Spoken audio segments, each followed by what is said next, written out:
Hi, everybody. Continuation from yesterday. I'm not going to do feedback because that's what Feedback Friday is for. But yesterday was overall pretty well received. I think enough people got it.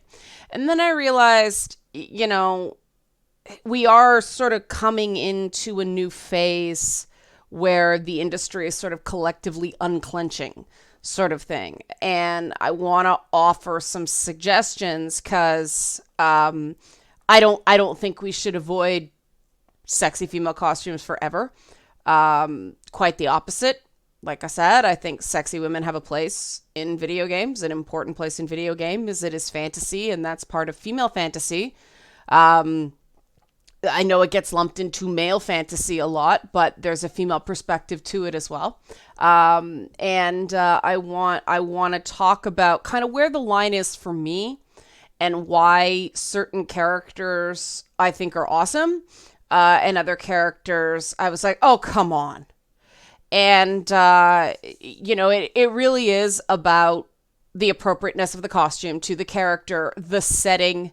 I've said before that, if a character has magic and I can believe that their clothes are held on by magic, then, within reason, I'm willing to accept a lot because it's magic, right? You don't have to worry about physics and all that stuff and whether it's realistic. Of course, it's not.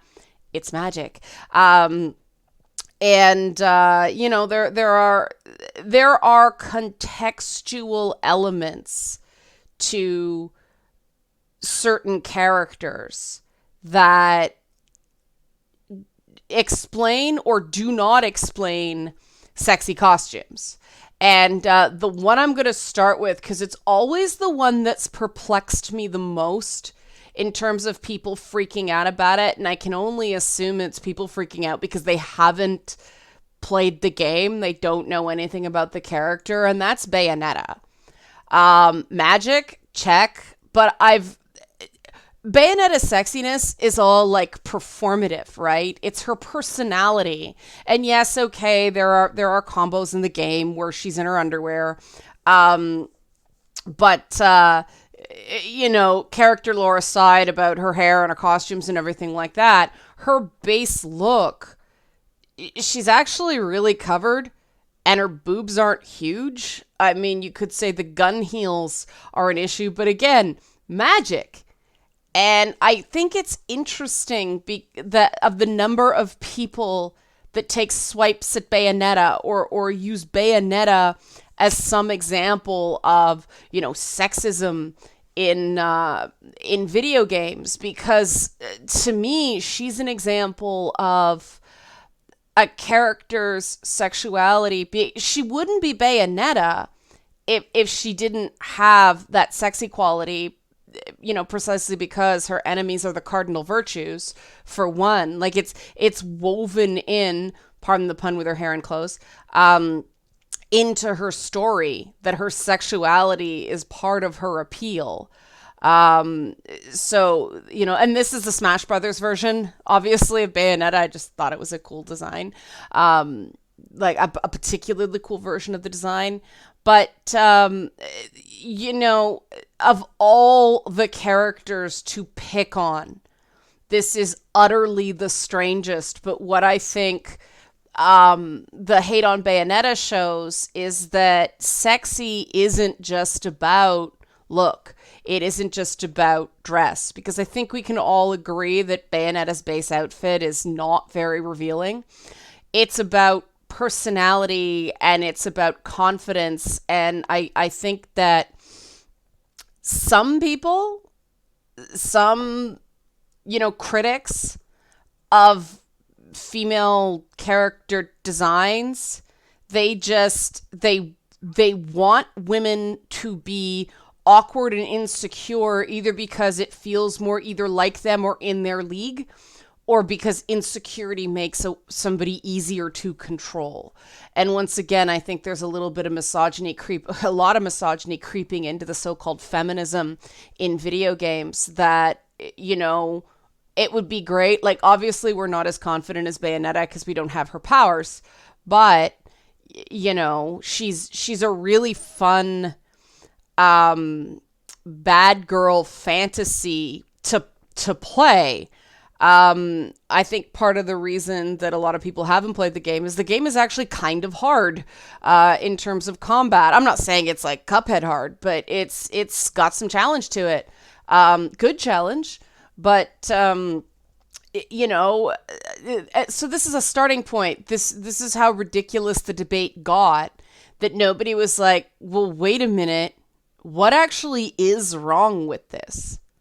Like, based on her character. And so, well, they just don't like the idea of the character. Well, there's a lot of ideas of characters I personally don't like, but that doesn't mean I think they're a problem.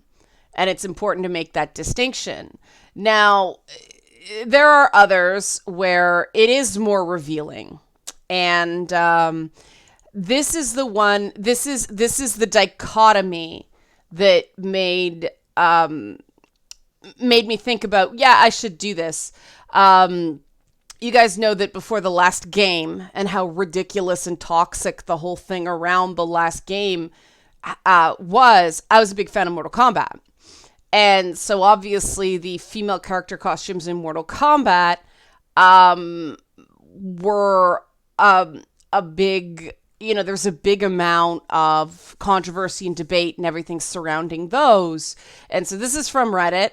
I don't know where it came from. No, I think this is from Pinterest. No, this one's from Reddit. Another one's from Pinterest. So I don't know the original sourcing of these images, so I apologize for that. I'm just using them as samples. But, in Mortal Kombat 2, I don't think anybody can claim there's anything wrong with this outfit. Don't forget, this was like, 95? 96? This is just how people dressed when they were exercising. Like, somebody actually had to wear the costume and do the moves in Mortal Kombat 2. Mortal Kombat 3, the costume got more revealing, but it was still sort of like, first of all, again, magic, right? The whole realm of Mortal Kombat is utterly ridiculous with physics and gore that are impossible to replicate in the real world. And one big rule I have is, if the game is so violent it's disturbing in that regard, then we shouldn't single out, sexy ladies as an issue. If a game's super violent, kids shouldn't be playing it anyway. So what's the issue? Everybody's assumedly an adult. But the other thing about this mesh design, this weave that sort of became standard for female characters in Mortal Kombat, is that it actually, first of all, this was the style in the late 90s, especially in figure modeling costumes, like not female bodybuilding, but the it's kind of in between step that they call figure modeling. I know this because my sister did figure modeling, and it was, this sort of costume with the straps to kind of keep everything closed, because they wanted to be able to see certain muscle patterns. It actually looked a lot like Kitana's Mortal Kombat 9 costume without the like skirt loincloth thingy, because you have to be able to see the abs, you have to be able to see sort of chest definition. So this is the way they were designed. So there's actually kind of a real world basis for sort of, if you pull from the real world, what do you think the women in Mortal Kombat are going to be like? Well, figure models, right? And then it just got ridiculous in Mortal Kombat 10, where they suddenly thought that pantaloons and all this extra shit when you're fighting and ridiculous shoes are somehow going to offend women's sensibilities less than something that kind of looks like what it was. The biggest issue, honestly, the biggest issues I have with Kitana's Mortal Kombat 9 costume are the shoes and that loincloth thingy. Just because that loincloth thingy would get in your way. But so would the hair. So Personally, my favorite is this in between one. You know, it's not all the way down because, in fairness, these can rip if you're fighting. Now, again, magic, I don't care, but I really like this particular costume with like the knee pads and the belts and all that stuff. I think it looks really slick, but also the support like for a bra and stuff like that is still really sexy. I mean, I don't think it's any less sexy than the Mortal Kombat 4 outfit.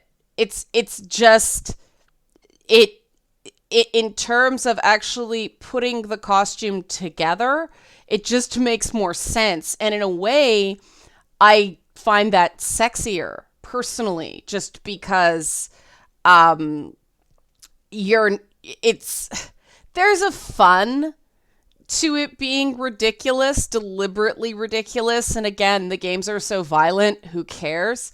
Um, but I did think it got a little ridiculous in Mortal Kombat 9. If I had to choose, quite frankly, between this Mortal Kombat 10 costume, which I'm pretty sure is a variant, if I remember correctly, and Mortal Kombat 9, I would probably pick the Mortal Kombat 9 costume just because this is stupid looking. Um, but Mortal Kombat versus DC does contain a costume that was over the line for me. And I want to talk about why. And that's the Catwoman costume from Mortal Kombat versus DC Comics. And it's first of all the shoes. But this plunging zippered thing, it bugged me from the minute I saw the character. Now, part of it, I realized afterwards, is that the body proportions on her are just so odd. You know, the waist is unnaturally long. All the body proportions are, she looks like she's like 11 feet tall. And I think that's part of it, is there's something of an uncanny valley thing going on here with Catwoman. But also, it's just how low this is zipped down. And I want to show you guys something, because this is a combo costume. It's based on like that, early purple Catwoman costume and then the more modern Catwoman costume. I have an action figure here because I do collect DC Comics costumes, and I quite like the costume this is based on. But I want to show you some critical differences between them. And I get that they were trying to make an iconic look for Mortal Kombat, but I think they blew it with this one. Because, okay, here's my Catwoman toy. I finally get to show this. I hide this when kids are around because I'm afraid their parents are going to freak. But first of all, note the shoes. They're flats. They're not heels. And that makes sense for someone climbing a building. It's I should credit it's Mortal Kombat Secrets I got the Catwoman image from. But it's a great resource for Mortal Kombat. But the shoes are flats, and they're heavily treaded in the comic, and flexible soled, which makes sense if somebody's like parkouring and climbing on buildings. Heels are great for horseback riding and a few other activities, but that teeny tiny heel with the that's on the Catwoman costume here, not good for the activity. You lose grip, you lose surface area, and your foot doesn't have freedom of movement, which causes you to lose traction. But that neckline, again, anatomy is part of it, but that is absurd. You can't turn to the side in an outfit like that without popping out.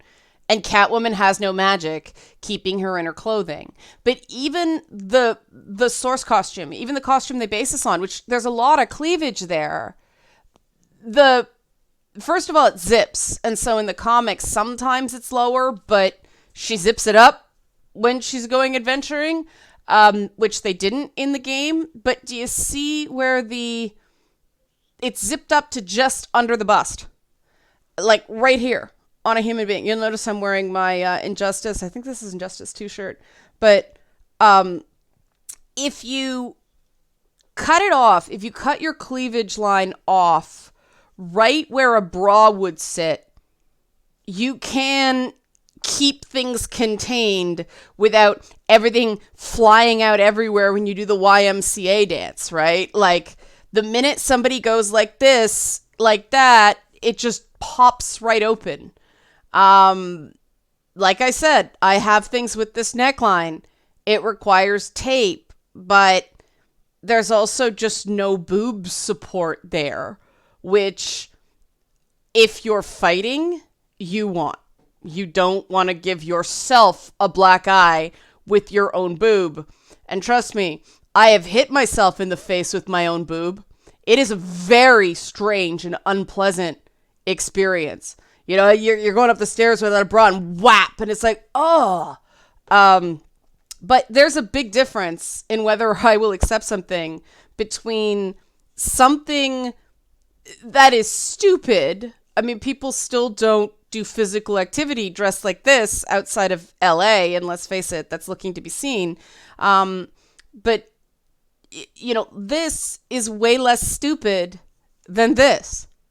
There's a line where this is silly. That other costume is insulting my intelligence. And again, no magic, but also again, Catwoman is showing more cleavage than the Mortal Kombat characters, which is like, why? Catwoman lives in our world. I can accept that customs on, you know, Kitana's homeworld, what is it, Adania? Blanking at the moment. But they may have different customs than our world. If it's in our world, you know, the other one I thought was ridiculous from this era was Sonya Blade's costume. It was also unzipped way down. Come on, man. She's in the military. And that comes to another point, which I kind of brought up with Bayonetta, but I'm going to extrapolate now. There are different kinds of sexy. Revealing, super revealing is not necessarily the most sexy way to go. I mean, okay, stupid anatomy aside, what's sexier, this or this? I would say this. Fair to disagree, but that's the point. I mean, some people are going to find this sexier, even though she's objectively more covered.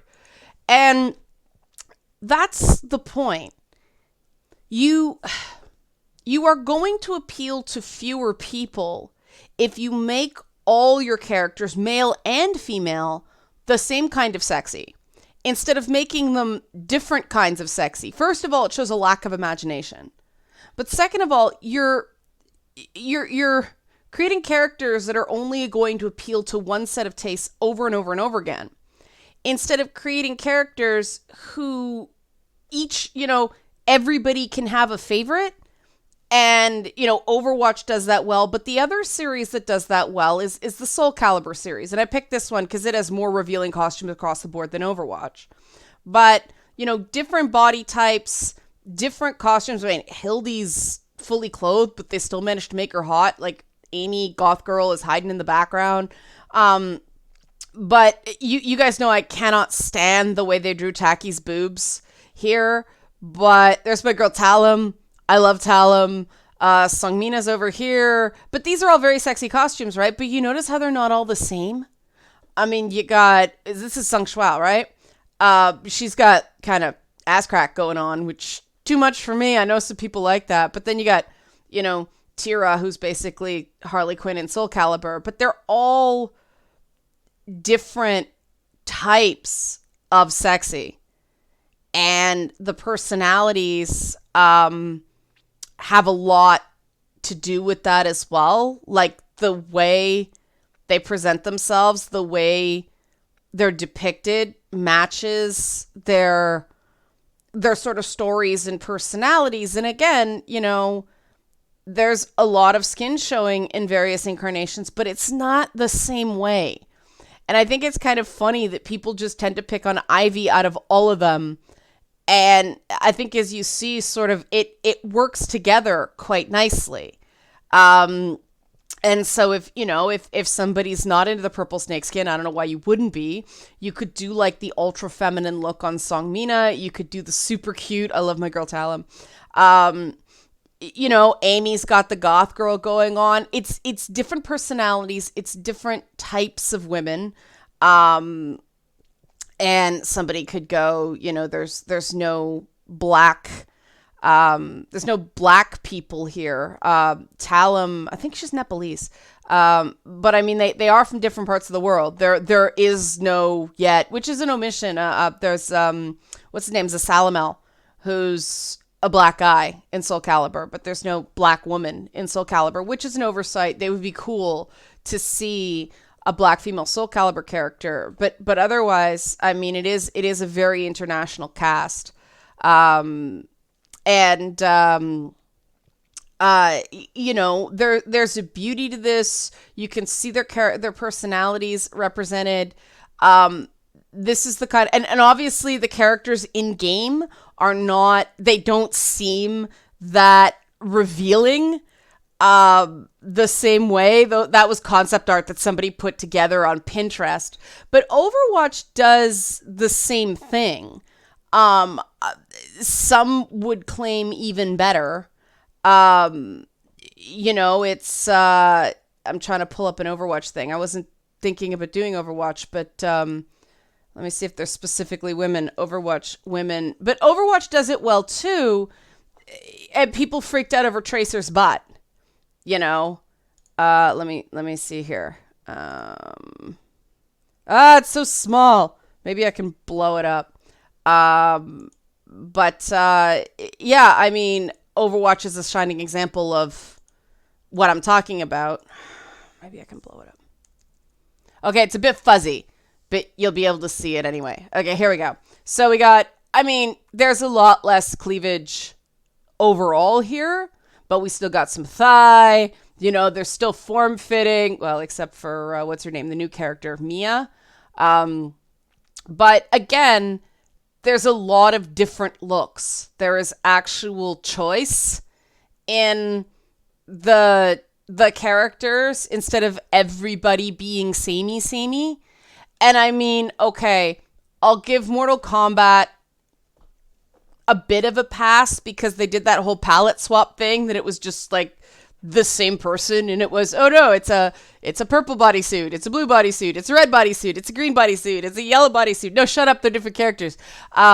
They did do that for resources and to save asset space, but we don't have to do that anymore. And they've broadened. They don't do palette swaps anymore. All the characters look very distinct, and yet it's basically the same type of sexy or not sexy across the board. And instead of toning down a few characters because they thought it didn't suit the character anymore, they nuked everybody, right? And that's when people start going, oh, come on. It's equally insulting to somebody's intelligence and maturity when you pull a "this is why we can't have nice things" and take it all away, as it is to have everybody with like the Catwoman plunge, right? Give people a variety. Have a character that's sexier. Have a character who's more, girl next door, or more nerdy, or more, or like they have a robot chick, or, chick in a suit, chick in an exosuit, things like that. Male characters as well, right? I think there's a real lack of diversity in what's considered attractive or sexy in depictions of men in gaming. And it's just a lack of imagination across the board. And quite frankly, I think that's what people will call BS on. And they'll say it's because it's objectifying or it's sexist or whatever. But what it really is you just tried to pass off the same thing over and over and over again. You didn't think. the personalities aren't distinct enough. The variations in body type, that was a big thing in video games for the longest time before motion capture became the dominant paradigm. Is, oh, it's too hard, it's too expensive, it takes too long to do multiple different wireframes. Yeah, but you did it for the male character, so piss off. And come on, Virtua Fighter did it back in the day. You can do it. Fighting games did it. Come on. So there was some nonsense going on, but I want the right takeaway to come out of this instead of the lazy takeaway to come out of this. And right now my concern is that we're flirting with the lazy takeaway. So it'll just come back whole hog, the, Mortal Kombat 9 era of, okay, well, plunging cleavage is sexy, so every character is going to have plunging cleavage. And it comes in a way from a good place because they want all the characters to be equally popular. But that's not the only reason a player will play a character. I think as, the popularity of characters like Tracer shows, it's gotta make sense. It's gotta match the personality, the play style, a bunch of other factors. And players are going to connect with a character that makes sense far more than they will connect with a character who seems like just shameless pandering. Does that make sense? And talking to guys I know they feel the same way on that element. If they feel like they're being pandered to, even though it should be kind of, I should like this, but I don't because it feels like pandering. I've had conversations with guys who are like, yeah, I don't like that. So let me know what you think. Let me know what you find sexy in games. And I think I forgot to do the Patreon, which is stupid of me because this is guaranteed to get demonetized, this video, but help support this channel. Become a monthly patron, patreon.com/LeannaK. Thanks for watching.